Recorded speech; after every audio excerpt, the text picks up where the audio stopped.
LBD, aux grenades, qui ont perdu des membres, perdu des yeux, perdu des mains. Il y a d'ailleurs un référent départemental des Patriotes qui a perdu une main comme ça en manifestation.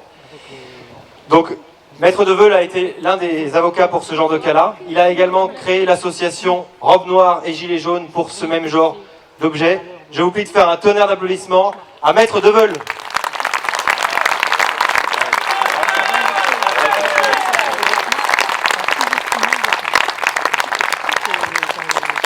Bonjour, merci. Alors je tenais évidemment à remercier Florian Philippot, Nicolas Dupont-Aignan, Benjamin Cauchy pour m'avoir invité à prendre la parole. C'est vrai, j'ai défendu beaucoup de gilets jaunes, connus, moins connus, et ça continue encore puisque demain je dois plaider à Metz pour défendre un militaire, dans un conseil de discipline militaire. Le thème, c'est le Frexit. Oui, le Frexit, c'est notre parachute ventral de cette chute vertigineuse dans laquelle nous sommes.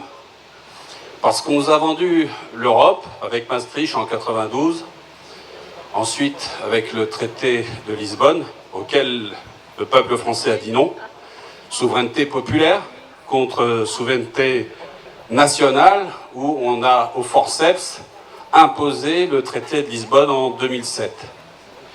Alors, moi je pense qu'il n'y a pas à discuter, il n'y a qu'à voir les faits. Souvenez-vous du pouvoir d'achat qu'on avait lorsqu'on avait le franc il y a 19 ans. D'ailleurs, j'avais demandé d'imprimer un billet de 100 € et un Pascal, un billet de 500 francs. Voilà. Souvenez-vous, qu'est-ce qu'on pouvait faire avec 500 francs en 2002 et aujourd'hui ce qu'on peut faire avec un billet de 100 € qui vaut 650 francs. Pas grand-chose. Ça a fondu comme neige au soleil.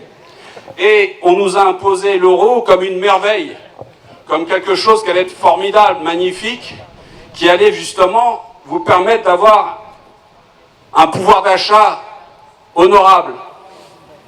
Que nenni, rien du tout. Tous ces gens qui nous ont voté l'Europe, qui sautaient comme des cabris, sont devenus des sauterelles.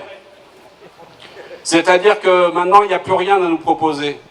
Donc la seule solution pour nous en sortir, c'est le Frexit et la sortie de l'Union européenne et la sortie de l'euro.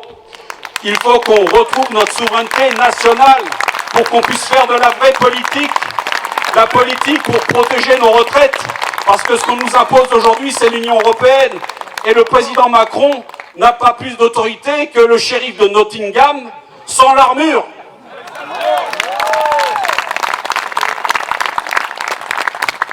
Donc, j'en profite pour vous dire, il faut qu'on se réunisse. Et je suis très content de voir le succès populaire de cette réunion. C'est le début d'un grand chemin. Parce qu'aujourd'hui, le plus grand parti de France, les abstentionnistes, n'ont pas dit leur dernier mot. Et c'est à eux qu'il faudra s'adresser. Parce que on est dans un gouvernement sans queue ni tête. Et je reste poli. Quand je vois l'acharnement, la violence qu'on a abattue sur des gens qui sont sortis dans la rue pour dire on n'en peut plus. À coups de LBD, de gaz lacrymogène, de matraquage, de garde à vue, de comparution immédiate et d'amende. Et quand je vois, il y a quelques semaines, ce tohu-bohu, cette mascarade anxiogène de Dijon, où nos compatriotes, pendant 72 heures, n'ont pas vu un seul fonctionnaire des forces de l'ordre. Mais où sommes-nous? Qu'est-ce que c'est ce régime bidon, ce régime de poudre de perlimpinpin? Moi je dis une chose, c'est qu'ils pensent qu'ils ont encore de l'avenir parce qu'ils prennent le peuple français pour un moujon, pour des moujons. Le moujon, c'est cet animal hybride qui a une tête de pigeon et un corps de mouton. Et je crois que depuis le 17 novembre 2018, le moujon s'est réveillé. Donc il faut continuer dans cette voie. Il faut continuer sur ce chemin. Parce que quand vous excipez le Frexit, vous voyez ceux qui nous gouvernent, hein, ces politiciens technocrates. D'ailleurs, on a nommé un nouvel énarque au gouvernement. Je ne veux pas critiquer tous les énarques, parce que nous en avons deux aujourd'hui qui sont éclairés et qui n'ont pas peur de dire non au troupeau d'énarques. Eh bien, ils nous mènent droit dans le mur. Et vous allez voir les péripéties. Parce que cet euro qu'on nous impose, cette banque centrale qui ne fait qu'imprimer des billets à hauteur de 500 milliards d'euros, cette monnaie ne vaut plus rien. Alors gardez vos billets de Monopoly, parce que je suis sûr qu'ils auront plus de valeur que l'euro que vous avez dans votre poche aujourd'hui.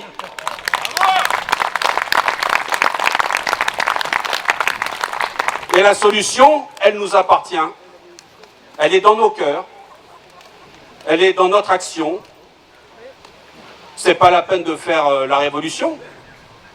Il faut se réunir, en parler, parce que le thème du Frexit, c'est un terme fédérateur qui réunit aussi bien des gens de gauche comme de droite.